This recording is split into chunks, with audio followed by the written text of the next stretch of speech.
인정투쟁과 존재론적 정체성. 우리가 이번 장에서 다루고자 하는 핵심 주제는 말씀을 대할 때의 자세입니다. 본격적인 논의에 앞서 우리는 반드시 하나의 대전제를 가슴에 새겨야 합니다. 그것은 바로 이 단원의 소제목이기도 한 하나님 말씀을 대할 때에 잊지 말아야 할 것입니다. 오늘날 수많은 성도와 지도자들이 성경을 손에 쥐고 있지만 정작 말씀을 대할 때 반드시 기억해야 할 본질적인 요소를 망각하곤 합니다. 현대 뇌과학자들은 인간의 뇌가 하루에 처리하는 정보량이 수십 기가바이트에 달한다고 말합니다. 이러한 정보의 홍수 속에서 성경이라는 텍스트가 단순히 또 하나의 정보로 전락하는 순간 말씀의 생명력은 차단됩니다. 잊지 말아야 할 것을 잊는 망각이야말로 말씀을 오해하고 그 능력을 상실하게 만드는 주원인입니다. 사람이 말씀을 대한다는 것은 무엇입니까? 그것은 활자를 읽는 독서 행위가 아닙니다. 그 순간 우리는 만왕의 왕이신 하나님의 존전, 즉 라틴어로 코람 데오의 상태에 서게 되는 우주적 사건입니다. 성경책이 우리 손에 들려있고 스마트폰으로 언제든 읽을 수 있다고 해서 그 말씀의 신적 권위마저 가벼워진 것은 결코 아닙니다. 심리학의 아버지라 불리는 윌리엄 제임스는 인간의 본성 중 가장 깊은 자극은 인정받고 싶은 욕구라고 했습니다. 심리학자 에이브러햄 매슬로 또한 인간의 욕구 단계설에서 존중의 욕구를 상위 단계에 두었습니다. 사람도 자신의 신분과 위치에 합당한 대우를 받을 때 비로소 자기 정체성을 확인하고 기쁨을 느낍니다.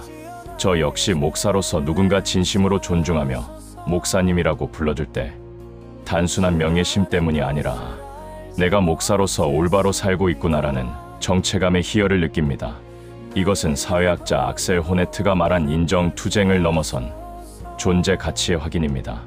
반대로 가정이나 교회에서 혹은 가장 가까운 아내에게 목사로서 인정받지 못할 때 느끼는 자괴감은 심리학자 에릭 에릭슨이 말한 자아, 정체감의 혼란과도 같은 고통을 줍니다. 하물며 인격의 원형이신 우리 하나님은 어떠하시겠습니까? 우리가 하나님의 말씀을 펼칠 때 그분을 향한 지극한 경외심과 두렵고 떨리는 마음을 가진다면 하나님께서 얼마나 기뻐하시겠습니까? 우리가 그분을 왕으로 대우해 드릴 때 하나님께서는 당신의 권위가 피조물로부터 온전히 인정받으심을 기뻐하시며 우리에게 반응하십니다. 영적 희열, 뇌과학적 몰입과 신비적 연화. 우리가 하나님을 존중하는 자세로 말씀 앞에 설 때 하나님께서는 성경을 활짝 여시고 직접 임재하셔서 우리에게 말씀하십니다. 이 단계에 이르면 우리는 믿음의 선진들이 누렸던 그 희열을 맛보게 됩니다. 출애굽기 33장 11절. 사람이 그 친구와 이야기함같이 여호와께서는 모세와 대면하여 말씀하시며 요한복음 15장 15절. 이제부터는 너희를 종이라 하지 아니하리니 종은 주인의 하는 것을 알지 못함이라 너희를 친구라 하였노니 내가 내 아버지께 들은 것을 다 너희에게 알게 하였음이라. 모세가 하나님과 친구처럼 이야기했던 그 희열, 예수님께서 제자들에게 비밀을 공유하며 친구라 부르셨던 그 감격, 또한 하나님께서 아브라함에게 나해하려는 것을 아브라함에게 숨기겠느냐 하시며 비밀을 알려주셨던 그 친밀함. 이것은 긍정심리학자 칙센트미아이가 말한 몰입의 상태를 넘어선 영적 황홀경입니다. 뇌과학적으로 볼 때 인간이 초월적 존재와 깊이 연결되었다고 느낄 때 전두엽의 기능이 활성화되며 도파민과 세로토닌이 분비되어 세상이 줄 수 없는 지복감을 느끼게 됩니다. 성경 연구는 단순한 지식 습득이 아닙니다.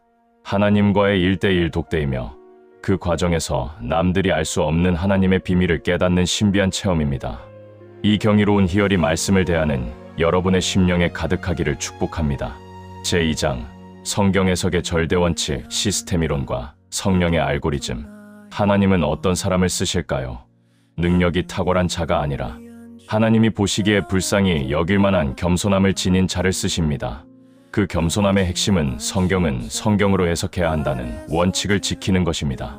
프랙탈 구조와 짝의 원리, 성령의 편집권. 하나님의 말씀은 무작위로 나열된 것이 아닙니다. 성령님께서는 치밀한 계획과 의도를 가지고 66권의 성경을 모으셨고 각 구절은 서로 연결되어 영적인 맥을 형성하고 있습니다. 이사야 34장 16절.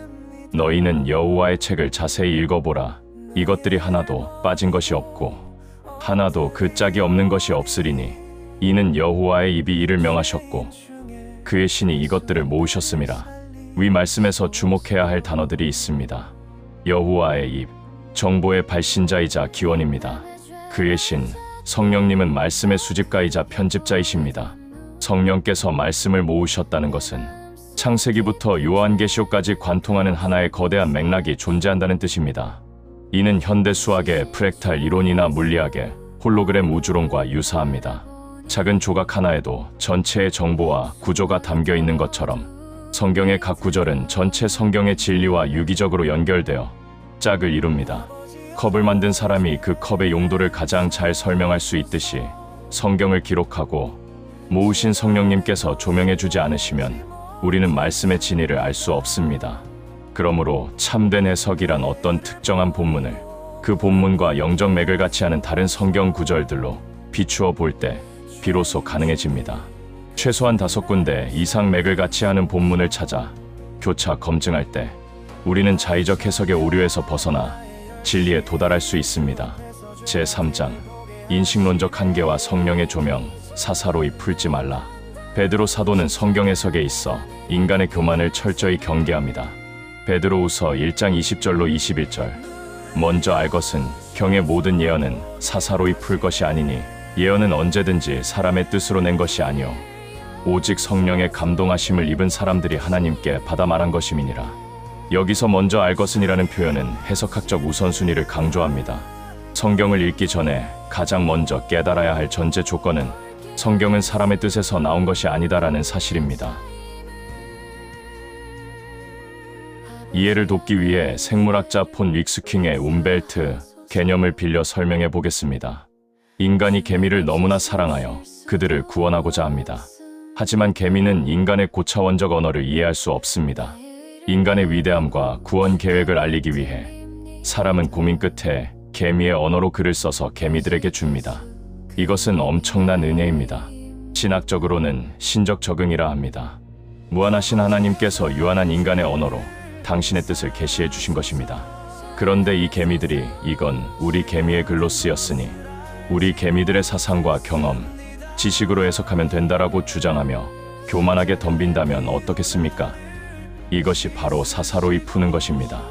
성경이 인간의 언어로 기록되었다고 해서 인간의 인문학적 지식, 철학, 경험으로 성경을 난도질해서는 안 됩니다. 그것은 영적 바벨탑을 쌓는 행위며 인지 편향의 오류입니다. 우리는 겸손히 무릎 꿇고 저자이신 성령님께 그 뜻을 물어야 합니다. 이것이 올바른 귀납법적 성경 연구의 자세이기도 합니다. 요한계시록 1장 3절. 이 예언의 말씀을 읽는 자와 듣는 자들과 그 가운데 기록한 것을 지키는 자들이 복이 있나니 때가 가까움이라. 요한계시록 22장 18절로 19절. 18점 만일 누구든지 이것들 외에 더하면 하나님이 이 책에 기록된 재앙들을 그에게 더하실 터이요. 만일 누구든지 이 책의 예언의 말씀에서 제하여 버리면 하나님이 이 책에 기록된 생명나무와 및 거룩한 성의 참회함을 제하여 버리시리라. 물리학의 열역학 제2법칙, 엔트로피 증가의 법칙에 따르면 닫힌 개의 외부에 무질서한 에너지가 개입하면 시스템은 붕괴합니다. 하나님의 말씀은 완전한 질서입니다. 여기에 인간의 사상을 더하거나 하나님의 엄중한 명령을 빼버리면 말씀의 생명력은 훼손되고 영적 재앙이 임합니다. 참된 종은 말씀을 있는 그대로 성령의 감동대로 전해야 합니다. 제4장 말씀을 받는 메커니즘, 에스겔의 3단계 훈련과 뇌가 소성. 베드로후서 1장 21절은 오직 성령의 감동하심을 입은 사람들이 하나님께 받아 말한 것이라고 증거합니다. 즉, 말씀 사역의 원리는 하나님께 받아서 말하는 것입니다. 그렇다면 성령의 감동으로 말씀을 받는다는 것은 뇌과학적으로, 영적으로 어떤 과정일까요? 하나님께서는 에스겔 선지자를 훈련시키시는 과정을 통해 우리에게 그 모범을 보여주셨습니다. 1단계 입력과 내면화 받아 먹으라. 에스겔 3장 1절에서 3절. 인자야 너는 받는 것을 먹으라. 너는 이 두루마리를 먹고 가서 이스라엘 족속에게 고하라. 내게 이르시되 인자야 내가 내게 주는 이 두루마리로 내 배에 넣으며 내 창자에 채우라 하시기에 내가 먹으니 그것이 내 입에서 달기가 꿀 같더라. 모든 실천은 올바른 이론과 지식에서 출발합니다. 호세아 선지자가 내 백성이 지식이 없으므로 망하는도다라고 탄식했듯 올바른 지식 없이는 믿음이 자랄 수 없습니다. 하나님은 에스겔에게 먼저 말씀을 받고 그것을 먹어 창자에 채우라고 하십니다. 이는 뇌과학의 장기 기억 형성과 신경과 소성 원리와 일치합니다. 정보가 단순히 뇌의 해마를 스치고 지나가는 것이 아니라 반복적인 묵상과 씹어먹음을 통해 뇌의 신경 회로를 바꾸고 전인격에 각인되어야 합니다. 그때 비로소 말씀은 꿀송이처럼 달콤한 체험이 됩니다. 이 단계, 사명 부여와 대리자 의식 파수꾼의 역할. 에스겔 3장 16절 17절. 여호와의 말씀이 내게 임하여 가라사대 인자야, 내가 너를 이스라엘 족속의 파수꾼으로 세웠으니 너는 내 입의 말을 듣고 나를 대신하여 그들을 깨우치라. 말씀을 먹은 자만이 파수꾼이 될 수 있습니다. 설교자는 자기 철학을 전하는 자가 아닙니다. 내 입의 말을 듣고 전하는 철저한 대리인입니다. 3단계, 실전 경험과 빈들의 영성, 신호 대자분비의 조절. 가장 중요한 단계는 3단계입니다. 하나님은 에스겔을 어디로 부르셨습니까? 에스겔 3장 22절. 여호와께서 권능으로 거기서 내게 임하시고 또 내게 이르시되 일어나 들로 나아가라. 내가 거기서 너와 말하리라 하시기로. 하나님은 에스겔을 즉 아무도 없는 빈들로 불러내셨습니다. 왜 하필 들판입니까? 물리학에서 신호 대자분비라는 개념이 있습니다. 잡음이 많으면 신호를 명확히 수신할 수 없습니다. 우리의 일상은 세상의 소음, 염려, 인간관계의 갈등이라는 화이트 노이즈로 가득 차 있습니다. 가스 불걱정, 자녀 걱정, 성도와의 갈등. 이런 잡념이 가득한 상태는 빈들이 아닙니다. 하나님께서 명하신 빈들은 물리적 공간이자 심리적 공간인 고독입니다. 신학자 폴 틸리는 외로움은 혼자 있는 고통이지만 고독은 혼자 있는 영광이라고 했습니다. 예수님께서도 사역의 시작과 끝, 그리고 중요한 순간마다 한적한 곳을 찾으셨습니다.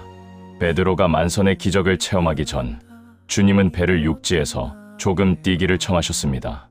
육지와 거리를 두는 이 빈들이 준비될 때 비로소 주의 신이 내게 임하사의 역사가 일어납니다. 사도 바울 또한 이 원리를 철저히 지켰습니다. 그는 고린도전서 2장에서 내 말과 전도함이 지혜에 권하는 말로 하지 않고 다만 성령의 나타남과 능력으로 했다고 고백했습니다. 받을 때도 성령의 감동, 전할 때도 성령의 감동이어야 합니다. 제5장, 말씀의 왜곡과 영적 바이러스, 다른 복음의 병리학. 하나님의 말씀을 대할 때 우리가 두 번째로 잊지 말아야 할 것은 마귀가 끊임없이 말씀을 왜곡하여 도전한다는 사실입니다. 창세기의 하와, 이사야 시대의 선지자들, 예수님 당시의 서기관과 바리새인들이 모두 이 덫에 걸렸습니다. 그들은 말씀을 전한다고 했으나 실상은 변질된 다른 복음을 전했습니다. 자신이 영적 소경인 줄도 모르고 열심을 내는 그들의 메시지에는 치명적인 오류가 있었습니다. 대표적인 두 가지 사례를 통해 이를 과학적, 사회학적으로 검증해 보겠습니다. 먼저 중언부언 기도에 대한 사회학적 오해와 진실. 마태복음 6장 7절로 8절. 또 기도할 때 이방인과 같이 중언부언하지 말라. 저희는 말을 많이 하여야 들으실 줄 생각하느니라. 그러므로 저희를 본받지 말라. 구하기 전에 너희에게 있어야 할 것을 하나님 너희 아버지께서 아시느니라. 많은 이들이 중언부언을 문자적으로 해석하여 같은 말을 반복하는 것으로 오해합니다. 그러나 텍스트 언어학적으로 문맥을 분석해보면 예수님은 이방인과 같이 하지 말라고 하셨습니다. 그렇다면 이방인의 기도란 무엇입니까? 마태복음 6장 31절로 33절. 그러므로 염려하여 이르기를 무엇을 먹을까, 무엇을 마실까, 무엇을 입을까 하지 말라. 이는 다 이방인들이 구하는 것이라. 너희는 먼저 그의 나라와 그의 의를 구하라. 사회학자 막스 베버는 종교가 기복신앙화될 때 나타나는 현상을 경계했습니다. 예수님의 진단에 따르면 중언부언 기도는 하나님께서 이미 주시기로 약속하신 이 식주를 얻기 위해 신을 설득하려 끊임없이 말을 쏟아내는 탐욕적 기복행위입니다. 하나님 아버지는 우리의 필요를 이미 알고 계십니다. 그런데도 불안 때문에 계속해서 세상의 것을 구하는 것은 믿음이 아니라 불신앙입니다. 반대로 그의 나라와 그의 의를 구하는 기도는 아무리 반복해도 중언부언이 아닙니다. 예수님도 겟세마네에서 같은 말씀으로 3번 기도하셨습니다. 그런데 오늘날 강단에서 세상의 복을 구하는 것을 장려한다면 그것이야말로 성도들을 중언부언하는 이방인으로 만드는 비극입니다. 광야의 이스라엘 백성들이 만나 말씀을 먹고도 멸망한 이유는 그들의 마음이 여전히 애굽의 부추와 마늘을 탐했기 때문입니다. 이것은 인지 부조화 상태의 신앙입니다. 다음, 소금과 빛에 대한 화학적, 광학적 본질. 너희는 세상이 소금이니 소금이 만일 그 맛을 잃으면 이같이 너희 빛을 사람 앞에 비추게 하여. 주님은 소금의 맛을 강조하셨습니다. 화학적으로 소금은 이온 결합을 통해 매우 안정적인 구조를 가지며 부패를 막고 맛을 내는 촉매 역할을 합니다. 관주 성경을 통해 성경이 말하는 소금의 맛을 찾아보면 더 깊은 의미가 드러납니다. 시인 29, 화목의 직책. 마가복음 9장 50절. 너희 속에 소금을 두고 서로 화목하라 하시니라. 골로새서 4장 6절. 너희 말을 항상 은혜 가운데서 소금으로 고르게 함같이 하라. 고린도후서 5장 18절. 우리를 자기와 화목하게 하시고 또 우리에게 화목하게 하는 직책을 주셨으니. 성경이 정의하는 소금의 맛은 짠맛이 아니라 화목과 은혜로운 말입니다. 소금은 곧 화목제물이신 예수 그리스도를 상징합니다. 화학 반응에서 촉매가 자신은 변하지 않으면서 다른 물질의 반응을 돕듯 그리스도인은 세상 속에서 갈등을 치유하고 하나님과 세상을 연결하는 화목의 촉매제가 되어야 합니다. 만약 어떤 성도가 교회와 직장에서 분란을 일으키고 남을 정죄하며 갈등을 유발한다면 그는 아무리 교회를 열심히 다녀도 맛 잃은 소금이며 화학적 가치를 상실했기에 밖에 버려져 밟힐 뿐입니다. 우리가 힘든 일을 겪어도 참아야 하는 이유는 오직 하나, 우리에게 맡겨진 화목하게 하는 직책이 회방받지 않게 하기 위함입니다. 제6장, 복음의 목적과 청중의 반응. 수용 미학적 분석. 복음의 목적, 생명과 구원. 하나님께서 우리에게 성경을 주신 궁극적인 목적은 지식 축적이 아니라 생명입니다. 요한복음 20장 31절. 오직 이것을 기록함은 너희로 예수께서 하나님의 아들 그리스도이심을 믿게 하려 하며 또 너희로 믿고 그 이름을 힘입어 생명을 얻게 하려 함이니라. 청중의 반응 양태. 수용 미학적 분석. 메시지가 아무리 훌륭해도 수용자의 태도에 따라 결과는 극명하게 갈립니다. 문학 비평의 수용 미학 이론처럼 텍스트의 완성은 독자의 반응을 통해 이루어집니다. 성경은 말씀을 받는 바람직한 모델과 실패한 모델을 대조하여 보여줍니다. A 구원에 이르는 긍정적 수용 모델. 고넬료. 이제 우리는 주께서 당신에게 명하신 모든 것을 듣고자 하여 다 하나님 앞에 있나이다. 그는 베드로라는 인간 화자가 아닌 그 뒤에 계신 신적 발신자를 보았습니다.